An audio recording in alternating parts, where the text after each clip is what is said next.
उत्तर प्रदेश के प्रतापगढ़ पहुंचे सपा मुखिया अखिलेश यादव ने प्रदेश की बीजेपी सरकार को टीईटी पेपर लीक मामले में निशाने पर लेते हुए कहा कि प्रदेश में लगातार इसी तरह पेपर लीक हो रहे हैं और इसी तरह से परीक्षाएं नहीं हो पा रही हैं। सूबे में बेरोजगारी और महंगाई के मुद्दे को प्रमुखता बताते हुए अखिलेश यादव ने कहा कि यही बेरोजगार आगामी चुनाव में बीजेपी के खिलाफ मतदान करेंगे और भारतीय जनता पार्टी का सफाया होगा। ये जो परीक्षा हुई है ये भारतीय जनता पार्टी की सरकार में लगातार इसी तरह पेपर लीक हो रहे हैं। इसी तरीके से परीक्षाएं नहीं हो पा रही हैं। आने वाले समय में यही बेरोजगार नौजवान भारतीय जनता पार्टी के खिलाफ मतदान करेंगे और भारतीय जनता पार्टी का सफाया होगा। पत्रकारों के द्वारा सपा शासनकाल में हुए दंगे के सवाल पर अखिलेश यादव चुप रहे और उन्होंने सिर्फ इतना ही कहा, बीजेपी का सफाया होगा। अनुराग ठाकुर कहते हैं कि आप दंगे होते हैं, वो दंगल बीजेपी के नेता हैं। अनुराग ठाकुर कितनी सीट आ रही है? उत्तर प्रदेश में भारतीय जनता पार्टी का सफाया होगा।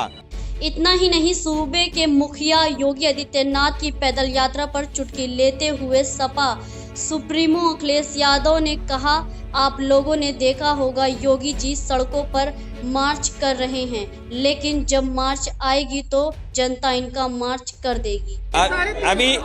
अभी आपने मुख्यमंत्री जी को पैदल चलते देखा था, जो अभी से पैदल हो गए हों, और मार्च करते देखा उनको आपने, मार्च करते हुए।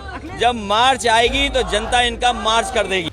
प्रतापगढ़ में समाजवादी कार्यकर्ताओं के ऊपर लगाए गए झूठे मुकदमों का हवाला देते हुए सपा सुप्रीमो ने कहा कि हमें अदालत पर भरोसा है। यहां पर बड़े पैमाने पर अन्याय हुआ है और जनता से अपील करता हूं कि अन्याय करने वाली सरकार का सफाया करे।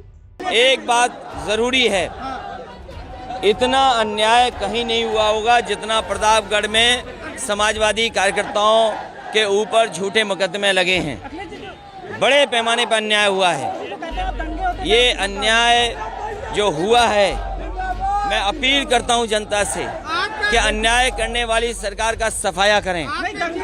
और जो अपमानित हुए हैं, इतना अपमान किसी जगह नहीं हुआ होगा जितना समाजवादियों का और जनता का अपमान यहाँ पर हुआ है।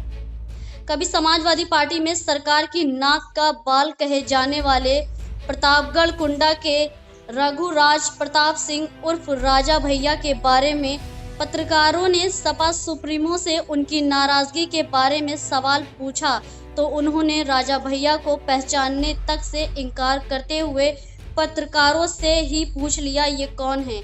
आइए जानते हैं सपा मुखिया की कहानी खुद उन्हीं की जुबानी। व्यू इंडिया टाइम से नेहा परवीन की रिपोर्ट। जिलाध्यक्ष को जेल भेजा गया है।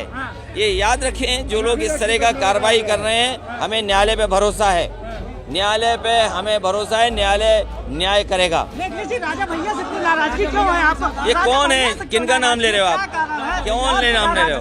ये कौन है? कौन है ये? कौन है?